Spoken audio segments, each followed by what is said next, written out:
किसी को अपने मरे हुए पिताश्री सपने में दर्शन देते हैं तो किसी को अपनी मृत माता के दर्शन होते हैं। शायद आपने भी सपने में मृत परिजनों को अवश्य देखा होगा, लेकिन सुबह उठने के बाद आप उस सपने को दुर्लक्ष्य कर देते हैं। क्या अपने मन में कभी ऐसा विचार आया कि आपको ऐसा सपना क्यों दिखाई दिया? इस सपने का अर्थ क्या हो सकता है? लेकिन दोस्तों, क्या आप जानते हैं, सपने में मरे हुए परिजन दिखाई देने पर हमें महत्वपूर्ण संकेत भी मिलते हैं।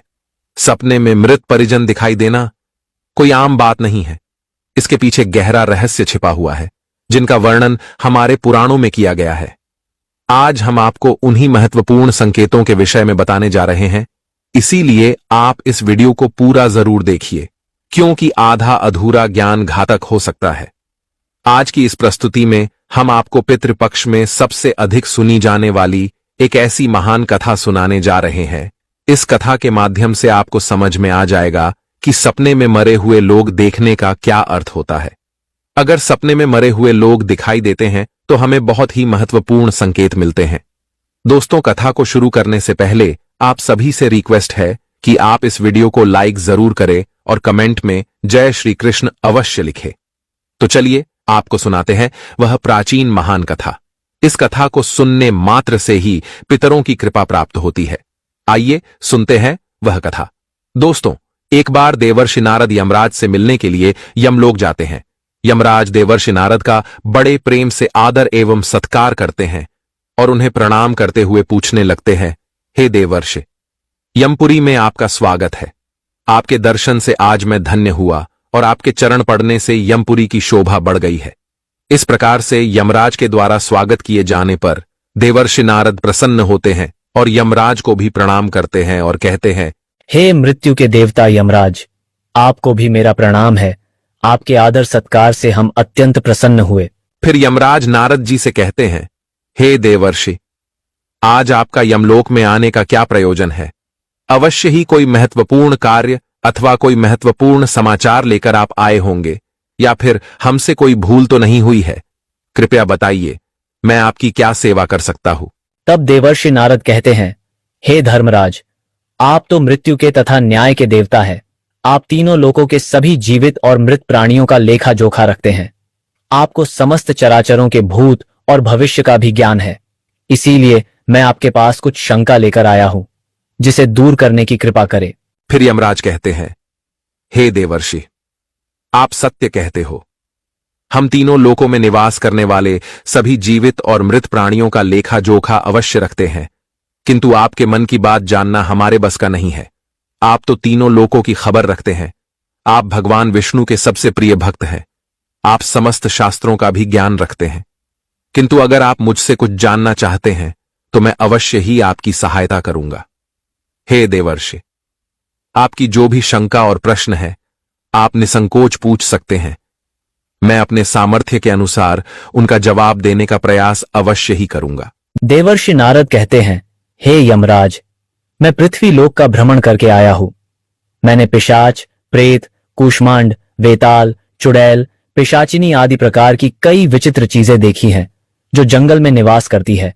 इसके साथ ही मैंने देखा है ये सभी दुष्ट शक्तियां मनुष्यों को परेशान करती है, उन्हें दुख देती है। इसका क्या कारण है? ये सभी बुरी शक्तियां मनुष्यों को क्यों परेशान करती हैं? तथा मेरे मन में अन्य एक प्रश्न है कि मनुष्य कई बार सपने में अपने पूर्वजों को देखता है, तो इसका क्या अर्थ होता है? सपने में मरे हुए लोग दिखाई देने का क्या मतलब है? इससे मनुष्य को कौन से संकेत मिलते हैं? मैं समस्त मनुष्य जाति के कल्याण के लिए इन प्रश्नों के उत्तर जानने के लिए ही आपके पास आया हूं। नारद जी के प्रश्न सुनकर यमराज कहते हैं, हे देवर्षि, आपने समस्त मानव जाति के कल्याण के लिए उचित ही प्रश्न किए हैं। मैं आपको इन सभी प्रश्नों के उत्तर अवश्य देता हूं, किंतु उससे पहले मैं आपको एक अत्यंत पवित्र कथा सुनाता हूं। इस कथा में आपको सभी प्रश्नों के उत्तर मिल जाएंगे। आप इस कथा को ध्यान से अवश्य सुने। जो भी मनुष्य इस कथा का श्रवण करता है, मैं उसके 32 अपराध माफ करता हूं। तब नारद जी कहते हैं, हे धर्मराज, आप मुझे वह महान कथा सुनाइए, मैं इसे ध्यान से सुनूंगा। तो दोस्तों, फिर यमराज देवर्षि नारद को यह महान कथा सुनाते हैं। तो चलिए आपको वह कथा सुनाते हैं। आप सभी इस कथा को ध्यान से सुनिए। एक समय की बात है, मध्य देश में एक अत्यंत शोभायमान नगरी थी, जहां पर एक सेठ अपने 4 भाइयों के साथ निवास करता था। उस सेठ का नाम धर्मण था। उसके 4 भाई सुमन, नंदन, विरचन और विभान थे। सेठ और उसके सभी भाइयों का विवाह हो चुका था और सभी बड़े प्रेम के साथ एक दूसरे के साथ रहते थे। सेठ के पास किसी चीज की कोई कमी नहीं थी। वह और उसके भाई बहुत मेहनती थे और मिलजुल कर व्यापार और खेती करते थे। पूरे नगर में सेठ के जितना कोई धनवान नहीं था। यह सारी संपत्ति सेठ को उसके पूर्वजों से ही प्राप्त हुई थी। सेठ के पूर्वज महादानी और दयावान थे। वे सभी दान धर्म तथा अनेक प्रकार के यज्ञ, हवन आदि धार्मिक कार्य किया करते थे। किंतु सेठ कंजूस स्वभाव का था और उसके अंदर पूर्वजों के लक्षण नहीं थे। सेठ न दान धर्म करता और न ही यज्ञ तथा हवन आदि कार्य करता था। सेठ ने धन तो बहुत इकट्ठा किया था, किंतु उसने कभी अपने धन का सदुपयोग नहीं किया। उसने कभी किसी को फूटी कौड़ी भी दान में नहीं दी और ना ही उसने कभी दूसरों को भोजन कराया। सेठ के पूर्वज तो मंदिरों में भंडारा दिया करते थे, गरीबों को वस्त्र तथा अन्न का दान किया करते थे, लेकिन सेठ ने अपने पूर्वजों का कभी अनुसरण नहीं किया। वह हमेशा ही धन कमाने में और धन का संचय करने में लगा रहता था, जिससे उसके पास बहुत सारी धन संपत्ति तो हो गई, लेकिन उसके पूर्वज उससे बहुत दुखी और नाराज हो गए। फिर पितृपक्ष आया। पितृपक्ष में सभी पूर्वज अपने पुत्रों के द्वारा श्राद्ध और तर्पण की अपेक्षा कर रहे थे, किंतु उनके किसी भी पुत्र ने अपने पूर्वजों के लिए न श्राद्ध किया और न ही तर्पण किया। उन्होंने न दान धर्म किया और न ही किसी भूखे प्राणी को भोजन कराया। अपने पुत्रों को ऐसी दुष्टता देखकर सभी पितृगण अत्यंत दुखी हुए। सेठ के पूर्वजों को अपने पुत्र का व्यवहार ठीक नहीं लगता था। इसी कारण से वे पितृलोक में भी दुखी ही रहा करते थे। धन कमाने के लालच में सेठ इतना उन्मत्त हो गया कि वह अपने पूर्वजों को भी भूल गया और उसने अपने पूर्वजों का श्राद्ध तथा तर्पण आदि कार्य करना भी बंद कर दिया, जिससे उसके पूर्वजों की आत्मा की तृप्ति नहीं होती थी। वे अपने पुत्र के ऐसे व्यवहार से दुखी रहने लगे। फिर एक दिन उस सेठ के पूर्वज चर्चा करते हैं। वे एक दूसरे से कहने लगते हैं, हमारा बड़ा ही दुर्भाग्य है जो हमारे कुल में इतने स्वार्थी और लालची पुत्रों का जन्म हुआ है। हमारे पुत्र न हमारे लिए श्राद्ध करते हैं और न ही दान धर्म करते हैं। हमारे पुत्रों के कुकर्मों के कारण हमारा पतन हो रहा है। इस प्रकार से विचार करके वे सभी पितृ अपने पुत्रों से मिलने के लिए जाने के विषय में सोचने लगते हैं और कहते हैं, हमें यमराज के पास जाना चाहिए। अब वे ही हमारी इस समस्या का समाधान कर सकते हैं। हम सभी यमराज के पास जाकर उनसे हमारे पुत्रों को मिलने के लिए जाने की अनुमति मांगेंगे। फिर सभी पितृगण आकाश मार्ग से उड़ते हुए पितृलोक से यमलोक में यमराज के पास जाते हैं। वहां पर जाकर वे सभी यमराज को नमस्कार करते हैं। पितृगणों को यमपुरी में आया हुआ देखकर यमराज भी उनका स्वागत करते हैं और उनके आने का कारण पूछते हैं। तब सभी पितृ हाथ जोड़कर अपना दुख बताने लगते हैं। वे सभी पितृ यमराज से कहते हैं, हे धर्मराज, हमारे पुत्रों की मति भ्रष्ट हो गई है। हमारे पुत्र न दान करते हैं और न श्राद्ध और तर्पण करते हैं। उनके अशुभ आचरण से हमारा पतन हो रहा है। वे कभी दान धर्म नहीं करते हैं, जिस कारण से हमारी संतुष्टि नहीं हो रही है। कृपया आप हमें हमारे पुत्रों से मिलने के लिए एक बार जाने दे। हम हमारे पुत्रों को समझाकर लौट आएंगे। उन्हें शास्त्रों का ज्ञान देकर फिर से यमलोक लौट आएंगे। तब यमराज ने उन्हें आज्ञा देते हुए कहा, हे महात्माओं, तुम अपने पुत्र को मिलने के लिए तो नहीं जा सकते, किंतु तुम अपने पुत्र को स्वप्न के माध्यम से संकेत अवश्य दे सकते हो। इसीलिए आप सभी अपने पुत्रों को उनके सपने में जाकर संकेत देकर उन्हें अपना दुख समझा सकते हैं। फिर वे सभी पितृ इस बात पर सहमत हो जाते हैं और एक एक करके अपने सभी पुत्रों के सपनों में जाकर उन्हें दर्शन देते हैं। सबसे पहले वे अपने बड़े पुत्र के अर्थात उस सेठ धर्मण के सपने में उसे दर्शन देते हैं और उसे संकेत देते हैं, किंतु उनका बड़ा पुत्र उनके संकेतों को समझ नहीं पाता है। दूसरे दिन जागने पर वह उस सपने को भूल जाता है और अपने पितरों के द्वारा दिए गए संकेतों को भी नजरअंदाज कर देता है। इससे वे सभी पितृगण फिर से निराश हो जाते हैं और फिर सभी पितृगण अन्य पुत्रों के सपनों में जाकर भी उन्हें दर्शन देने लगते हैं तथा उन्हें अनेक प्रकार के संकेत भी देते हैं, लेकिन उनके बाकी पुत्र भी उन संकेतों को दुर्लक्ष्य कर देते हैं। कोई भी अपने पूर्वजों के द्वारा बताए हुए संकेतों को समझ नहीं पाता है, जिससे सभी पितृगण अत्यंत दुखी और नाराज हो जाते हैं। सेठ और उसके भाई धन कमाने के लालच में पूरी तरह अंधे हो चुके थे। उन्हें पूर्वजों के प्राप्त द्वारा दिव्य संकेतों का महत्व कुछ भी नहीं लगता था। किंतु पितरों के स्वप्न में दर्शन देने के कुछ ही दिनों के बाद उस सेठ को व्यापार में नुकसान उठाना पड़ता है। उसे व्यापार में बहुत ज्यादा घाटा होने लगता है, जिससे उसकी सारी धन संपत्ति नष्ट हो जाती है। सभी भाइयों में वाद विवाद और लड़ाई झगड़े होने लगते हैं। पूर्वजों द्वारा जमा की हुई सारी जमीन जायदाद को वे बेच डालते हैं और पूरी तरह से बर्बाद हो जाते हैं।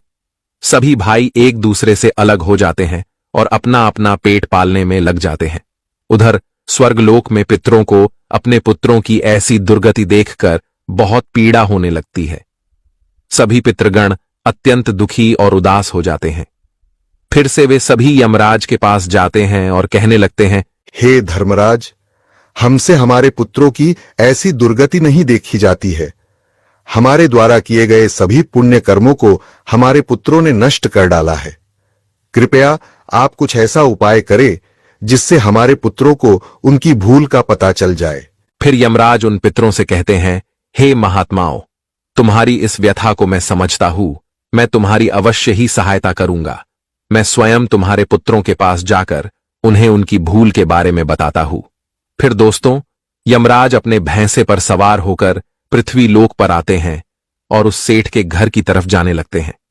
जब यमराज सेठ के घर के समीप पहुंच जाते हैं, तभी वे एक साधु का रूप धारण कर लेते हैं। सबसे पहले वे उस सेठ के घर पर जाते हैं तो वह सेठ अत्यंत बीमार पड़ा हुआ होता है। द्वार पर जाकर यमराज कहने लगते हैं, भिक्षाम देही, भिक्षाम देही, क्या घर में कोई है? हे माई, तुम्हारे द्वार पर एक साधु आया है जो बड़े दूर से यात्रा करके आया है। कोई हो तो भिक्षा दो। भिक्षाम देही, भिक्षाम देही, अम देही। द्वार पर आए साधु को देखकर उस सेठ की पत्नी सुनंदा उनका स्वागत करती है और कहती है, पधारिए हे साधु महाराज, आपका स्वागत है। कहिए मैं आपकी किस प्रकार से सहायता कर सकती हूँ? वे साधु रूपी यमराज कहते हैं, हे देवी, मैं भूखा हूं और यात्रा पर निकला हूं। यदि दान में कुछ भोजन मिल जाए तो बड़ी कृपा होगी। फिर सेठ की पत्नी कहती है, ठीक है साधु महाराज, आप रुकिए, मैं अभी आपके लिए कुछ भोजन लेकर आती हूँ। सेठ की पत्नी के चेहरे पर दुख के हाव भाव देखकर वे साधु रूपी यमराज कहने लगते हैं, हे पुत्री, तुम्हारे मुखमंडल पर दुख दिखाई पड़ रहा है। अगर कोई गोपनीय बात न हो तो मुझे बताओ, तुम्हारे दुख का क्या कारण है? वह स्त्री कहती है, हे साधु महाराज, आप सत्य कह रहे हैं। पहले हम बहुत धनवान और समृद्ध थे। मेरे पति और उनके भाई सभी साथ साथ रहते थे, किंतु अचानक ही सभी भाइयों में झगड़ा हो गया। अचानक से हमारा सारा व्यापार डूब गया और हम सभी दरिद्री हो गए हैं। यह किस दोष के कारण हुआ है? कृपया आप हमें बताइए। तब साधु कहता है, हे पुत्री, तुम्हारे घर में पितृ दोष है। उसी कारण से तुम्हारे पति की यह दशा हुई है। तुम्हारे पति के कर्मों के कारण उसके पूर्वज रुष्ट हुए हैं। साधु की बात सुनकर वह सेठ वहां पर आता है और साधु से पूछने लगता है, हे साधु महाराज, कृपया मुझे बताइए, मैंने ऐसा कौन सा पाप किया है जो मेरा सब कुछ बर्बाद हो गया? मेरे भाई भी मुझे छोड़कर चले गए और मैं बीमार पड़ गया। तब वह साधु कहते हैं, हे पुत्र, तुमने अपने पूर्वजों को नाराज किया है। तुम्हारे पूर्वजों ने जो संपत्ति और पुण्य अर्जित किया था, उसे तुमने और तुम्हारे भाइयों ने नष्ट कर दिया। इसी कारण से तुम्हारी यह दुर्गति हुई है। तुम लोगों ने अपने पितरों का श्राद्ध नहीं किया, उनका तर्पण नहीं किया। इसी कारण से तुम्हारे सभी पूर्वज तुमसे रुष्ट हो गए हैं।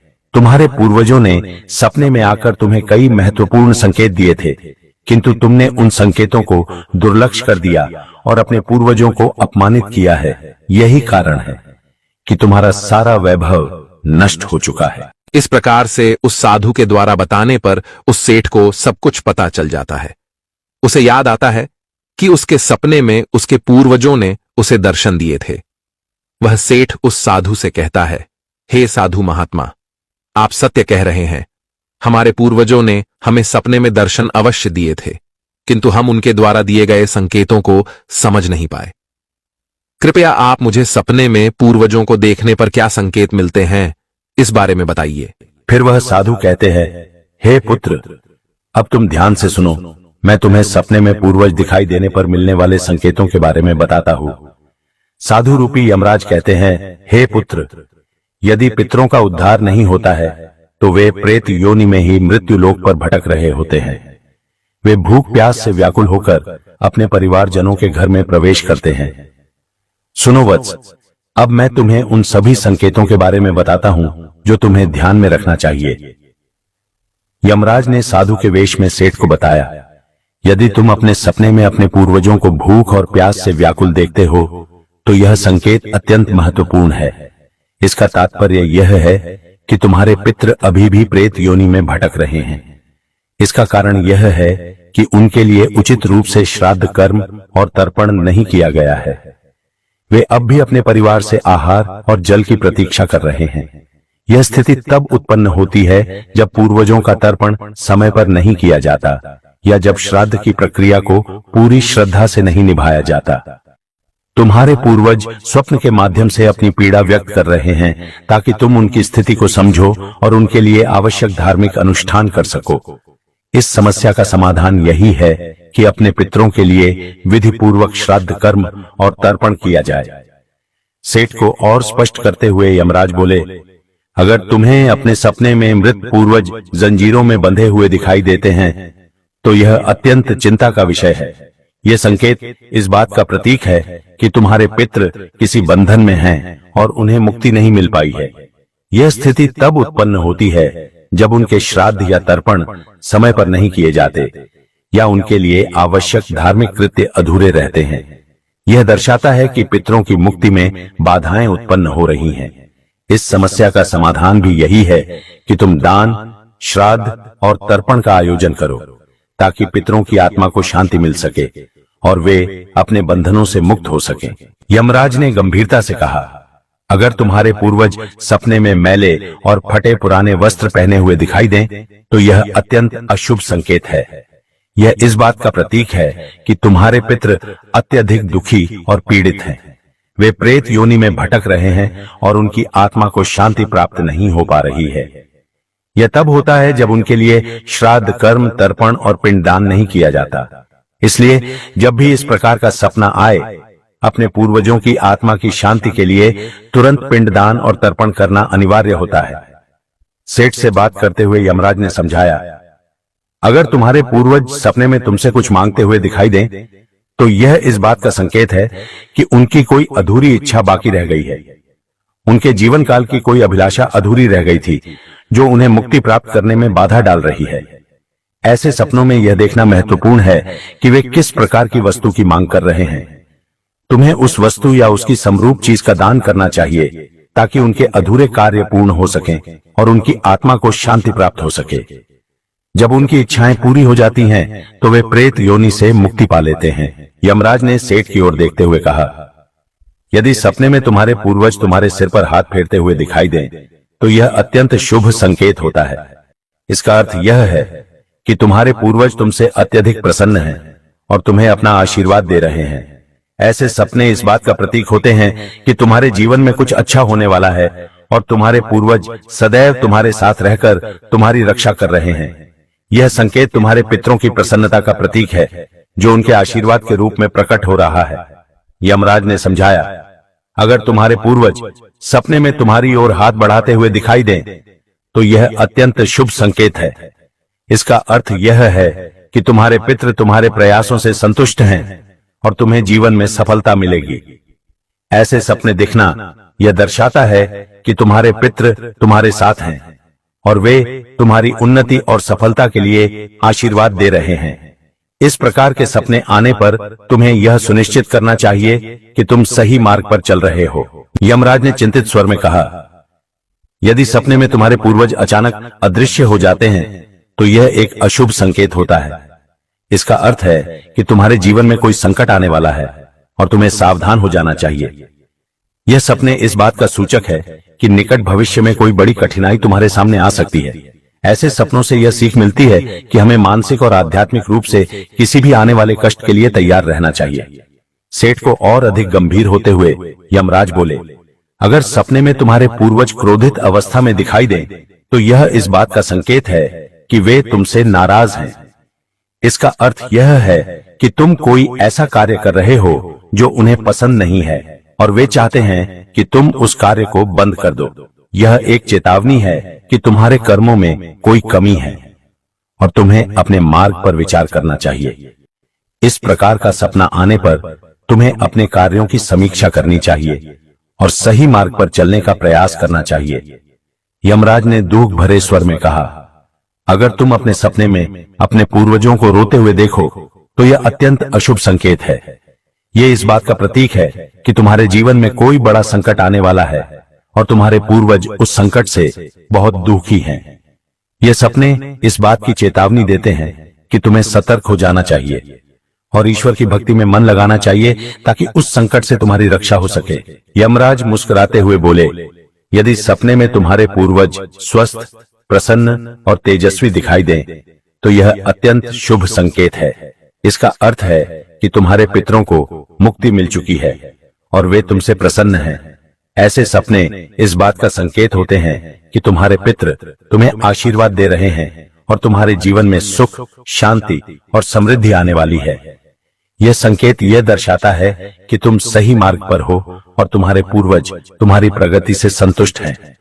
यमराज ने चेतावनी भरे स्वर में कहा, अगर पितृपक्ष के दौरान तुम्हें सपने में घोड़ा, हाथी, बैल या कोई विकृत मनुष्य दिखाई दे, तो यह इस बात का संकेत है कि तुम्हारे पितरों की मुक्ति नहीं हुई है और वे अब भी प्रेत योनि में भटक रहे हैं। यह इस बात का भी संकेत है कि वे तुमसे अत्यंत दुखी हैं। ऐसे संकेत मिलने पर तुम्हें तुरंत पितरों की संतुष्टि के लिए दान और श्राद्ध करना चाहिए ताकि उनकी आत्मा को शांति मिल सके। अंत में यमराज बोले, यदि तुम्हें सपने में कोई जानवर जैसे कुत्ता, बैल, गाय या अन्य पशु मनुष्य की तरह बात करते हुए दिखाई दें, तो यह अत्यंत विचलित करने वाला संकेत है। इसका अर्थ यह है कि तुम्हारे पितरों की आत्मा को शांति नहीं मिल रही है। यह इस बात का संकेत है कि तुमने उनके लिए आवश्यक धार्मिक कृत्य अधूरे छोड़े हैं। इस स्थिति में तुम्हें तर्पण, पिंडदान या अन्य धार्मिक अनुष्ठान करके अपने पितरों की आत्मा की शांति के लिए प्रार्थना करनी चाहिए। तब वह साधु कहता है, हे पुत्र, यदि तुम्हें भी इस प्रकार के सपने दिखाई पड़े हैं, तो तुम्हें अपने पूर्वजों को प्रसन्न करने के लिए दान, धर्म, तर्पण, श्राद्ध आदि कर्म करने चाहिए, जिससे तुम्हारे सभी कष्ट दूर होंगे। उस साधु की बात सुनकर उस सेठ को अपनी गलती का एहसास हो जाता है और वह तुरंत ही अपने भाइयों के पास जाता है और उन्हें साधु के द्वारा बताई हुई बात बता देता है। फिर सभी भाइयों को समझ में आ जाता है कि उनके पूर्वज उन्हें सपने में आकर संकेत दे रहे थे। फिर वे सभी भाई मिलकर नदी के तट पर जाते हैं और अपने पूर्वजों के लिए श्राद्ध, तर्पण, दान, धर्म आदि कार्य करते हैं और अपने पितरों को संतुष्ट करते हैं। फिर एक दिन उनके पूर्वज उनके सपने में आकर उन्हें दर्शन देते हैं और उन्हें नाना प्रकार के संकेत देते हैं। वे सभी संकेत शुभ होते हैं। अपने पितरों के द्वारा शुभ संकेत प्राप्त होने पर उन सभी भाइयों का जीवन खुशियों से भर जाता है। उनके सभी रोग और दोष समाप्त होते हैं। वे फिर एकजुट होकर रहने लगते हैं और खूब तरक्की करते हैं। यमराज नारद जी से कहते हैं, हे देवर्षि, जब मनुष्य के पूर्वज संतुष्ट हो जाते हैं, तब मनुष्यों को अनेक प्रकार के संकेत प्राप्त होते हैं। अब मैं तुम्हें उन शुभ संकेतों के विषय में बताता हूं। यदि सपने में मृत परिजन सिर पर हाथ फिराते हुए दिखाई देते हैं, इस सपने का अर्थ यह है कि वे बहुत अधिक प्रसन्न हैं। पूर्वज यह संकेत दे रहे हैं कि उस मनुष्य के जीवन में कुछ बहुत ही अच्छा होने वाला है। यदि पूर्वज मनुष्य की ओर हाथ बढ़ाते हुए दिखाई देते हैं, तो पूर्वज यह संकेत दे रहे हैं कि मनुष्य जो भी काम कर रहे हैं उससे वे संतुष्ट हैं और उसे उस कार्य में अवश्य ही सफलता प्राप्त होगी। यदि सपने में पूर्वज स्वस्थ दिखाई देते हैं, उनके मुखमंडल पर तेज दिखाई देता है और उनके वस्त्र चमकीले और सफेद रंग के होते हैं, तो उन पितरों को मुक्ति मिल चुकी है, ऐसा समझना चाहिए। अगर सपने में पूर्वज दूर आकाश में बादलों पर बैठे हुए दिखाई देते हैं, तो यह शुभ संकेत है। मनुष्य के पूर्वज अत्यंत प्रसन्न है और उसे आशीर्वाद दे रहे हैं।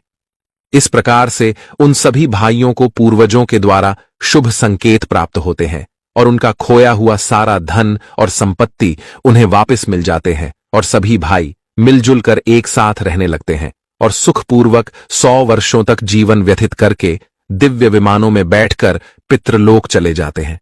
तो दोस्तों, इस प्रकार से यमराज ने देवर्षि नारद को पितरों के द्वारा मिलने वाले संकेत बताए हैं। आपको यह कथा कैसी लगी कमेंट करके जरूर बताएं। जानकारी अच्छी लगी तो वीडियो को लाइक करें और कमेंट में जय श्री कृष्ण जरूर लिखें।